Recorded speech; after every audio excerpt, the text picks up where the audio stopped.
Now let us just see के requirement development कैसे करते हैं। अब यहाँ पे मैं सिर्फ let me clear one point कि हमने पहले रिक्वायरमेंट मैनेजमेंट को डिस्कस की थी, और दिस इज बाय डिजाइन, यानी ये इंटेंशनल है कि मैंने पहले रिक्वायरमेंट मैनेजमेंट को डिस्कस किया है, and now after requirement management I will be discussing requirement development. So now the logical question would be कि रिक्वायरमेंट डेवलपमेंट हम लोग बाद में क्यों हम डिस्कस कर रहे हैं, और रिक्वायरमेंट मैनेजमेंट हम लोग पहले क्यों डिस्कस कर रहे हैं। द लॉजिकल आंसर इज कि at the time of crisis हम लोग रिक्वायरमेंट मैनेजमेंट की तरफ दौड़ते हैं। यानी पहले हम ये देखते हैं कि हमने अपना, फॉर एग्जांपल कोई इशू आ गया है, तो इशू को हमने हमने कंट्रोल कैसे करना है। तो इशू को कंट्रोल करने के लिए we directly jump to requirement management aspect. जो रिक्वायरमेंट डेवलपमेंट का एस्पेक्ट है, it varies from organization to organization. For example if an organization is a mature organization, तो इसका मतलब ये है कि उसके अंदर रिक्वायरमेंट मैनेजमेंट की जो बेस्ट प्रैक्टिसेस हैं, they are very very well in place. जो वीक ऑर्गेनाइजेशन है, वीक से मुराद मेरी ये है कि उनके अंदर जो रिक्वायरमेंट मैनेजमेंट की बेस्ट प्रैक्टिसेस हैं या जो प्रोसेसेस के ऊपर फोकस है वो इतना ज्यादा नहीं है। तो ये बेसिकली वेरी करता है, मतलब कि we might have loop in requirement development, but in requirement management there are fix best practices, यानी देयर आर फिक्स फार्मूलाज जो हम लोग सबसे पहले अप्लाई करने की कोशिश करते हैं। Now coming back to requirement development. तो रिक्वायरमेंट डेवलपमेंट के बेसिकली तीन गोल हैं।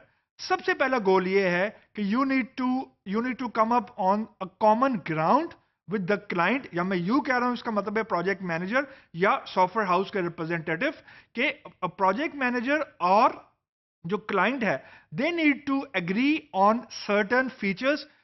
उसके अंदर टाइम एंड कॉस्ट का फैक्टर और क्वालिटी का, यानी जो ट्रिपल कॉन्स्ट्रेंट्स होते हैं, टाइम, क्वालिटी एंड कॉस्ट का फैक्टर, यानी जो क्लाइंट है उसने प्रोजेक्ट मैनेजर के साथ एग्री करना है इन सम फीचर्स, यानी X Y Z features, 1 to 10 features to be delivered in X amount of time with X amount of quality. अब यहाँ पे क्वालिटी का जो फैक्टर है वो हम फॉर टाइमिंग डिस्कस नहीं करते। Let's just focus on the features and, यानी जो फीचर्स हैं और जो उसकी टाइमलाइन है।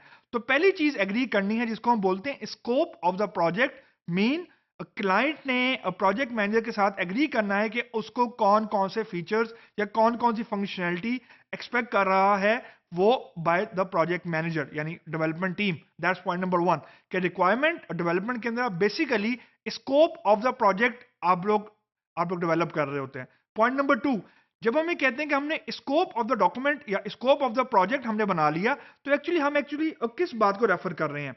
हम ये बेसिकली कह रहे हैं कि वी हैव टू मेंशन कि हम क्या डिलीवर कर रहे हैं क्लाइंट को, and at the other side we need to explicitly mention कि what we are not delivering. Because अगर सिस्टम बहुत बड़ा है तो देयर आर सवियर चांसेस के there will be overlapping of requirements. तो जब ओवरलैपिंग ऑफ रिक्वायरमेंट्स होती है तो बेसिकली आपको एक्सपेक्टेशन सेट करनी है क्लाइंट की। इसका मतलब यह है कि जब भी हम रिक्वायरमेंट के ऊपर बाइन लेंगे, रिक्वायरमेंट के ऊपर साइन ऑफ होगा, तो उसके अंदर रिक्वायरमेंट स्पेसिफिकेशन के अंदर एक सेक्शन होता है जिसको हम लोग बोलते हैं एक्सक्लूजन्स।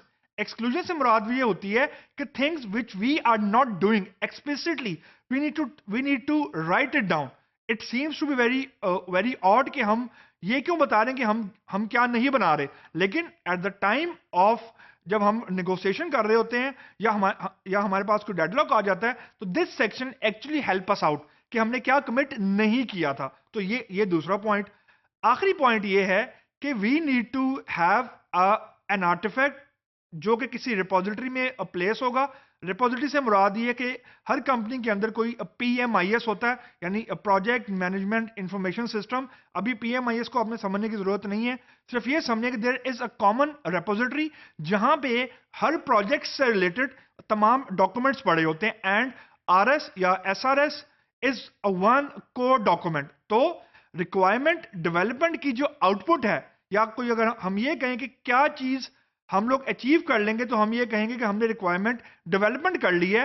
वो चीज होगी बेस लाइन आर्टिफैक्ट, यानी हमने एक रिक्वायरमेंट हमने क्लाइंट को दी, यानी पहले सॉफ्टवेयर हाउस ने कुछ रिक्वायरमेंट एनालिसिस किया, उसके बाद एक एक डॉक्यूमेंट किया रिक्वायरमेंट को, और क्लाइंट के पास हमने सेंड कर दिया कि क्लाइंट उन रिक्वायरमेंट्स को पढ़ ले, और फिर we have an agreement.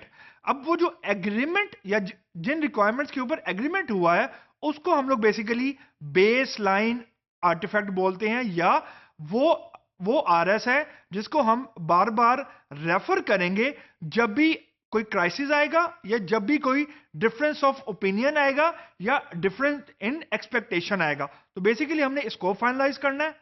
Scope finalise करने के बाद we have to generate an agreeable और अ बेसलाइन आर्टिफैक्ट, जिसके अंदर अ क्लाइंट और प्रोजेक्ट मैनेजर दोनों की एग्रीमेंट होगी, और उसको हम लोग बेसलाइन कर देंगे, फिक्स कर देंगे। फिक्स से मुराद ये कि जब हम कोई डेडलाइन एस्टैब्लिश करेंगे तो हम बेसलाइन रिक्वायरमेंट्स की बेस के ऊपर डेडलाइन को एस्टैब्लिश कर रहे होंगे।